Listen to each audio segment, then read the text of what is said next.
Jadi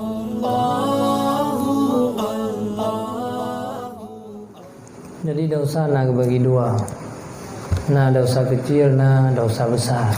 Lu jalan-jalan yang terampuni dosa-dosa kecilnya. Salah satu adalah dengan mudahnya berwudu ini.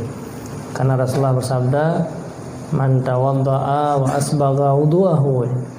Orang-orang yang berwudu dan dia menyempurnakan segala wudu-wudunya, maka tiap-tiap anggota yang tak bersihkan dengan wudunya maka terampuni dosa. Tetarah abah, dosa abah yang terampuni gara-gara wudu. Tetarah hidungnya dosanya terampuni gara-gara darah hidung. Sampai seluruh anggota-anggota tubuhnya yaitu terampuni dalam sebuah hadis. Dalam hadis yang lain Rasulullah menyampaikan bahwa orang yang berwudu adalah akan nepegat ia sembahyang katanya kepada malaikat bina titik-titik tetesan air solatnya, yaitu dijadikan sebagai malaikat. Kemudian malaikatnya berdoa kepada dia sampai urut akhir. Tapi wudu pura-pura, wudu yang asbagal wudu kata Rasulullah, yang menyempurnakan wudu, yaitu melakukan sunat-sunat lega bentre pi menau-menau mendadak cilen nah betul-betul kena mandum. Jadi lagi yang enggak ajarkan. Jadi cara ra'u ji bermenau kan. Jadi berkenang mulai mendung, kemudian keliung nanti babih kenang, ada yang benar menyelat-nyelat, nyan baru wudu yang diterima. Dan salah satu yang lain cara haji yaitu dengan beristighfar.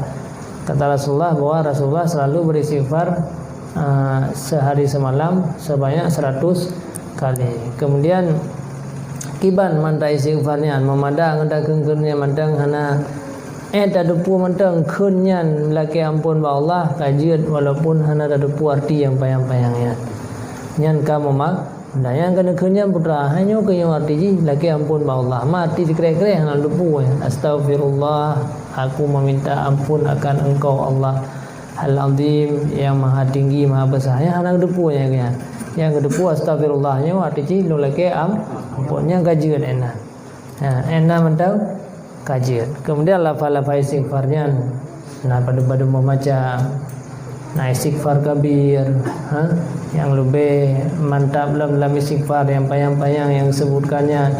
Dan apabila lulu dah istighfar kadang-kadang hana mungkin adanya kamada astagfirullah astagfirullah astagfirullah astagfirullah astagfirullah je ana opo tau dah malam astagfirullahaladzim alladzi la ilaha illa huwal hayyul qayyum wa atubu ilaih.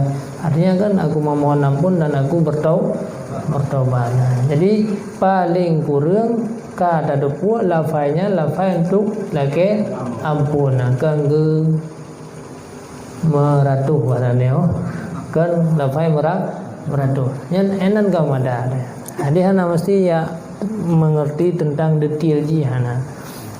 Jadi hana syariah hana bebankan betul mengerti detail. Astagfirullah amdang artinya putra yaitu nyan lafainya mengucapkannya goyan memohon keampunan daripada Allah. Astagfirullah kanya di aku mohon keampunan akan engkau ya Allah. Karena Allah menyampaikan bahwa anda ma min mustaghfirin, tidak ada orang yang memohon ampun kepada Allah kecuali Allah akan ampuni dosanya. Nah, nanti alladzina yastaghfiruna bil ashar. Orang-orang al-mustaghfirina bil ashar. Di antara suara yang dicinta oleh Allah, suara orang-orang yang meminta keampunan waktu sahur. Jadi hana pula lafai hana masalah. Kadang dia perlu lafai yang panjang. Jadi menyelafai yang juga fadilah khusus. Misalnya astagfirullahaladzim alladzi la ilaha illa huwal hayyul qayyum wa atubu ilaih. Jadi 3 kali baca lega terus katanya. Memang perlu satu ke hana mungkin kan. Nanti kata maka astagfirullah aja. Jadi ada masalah.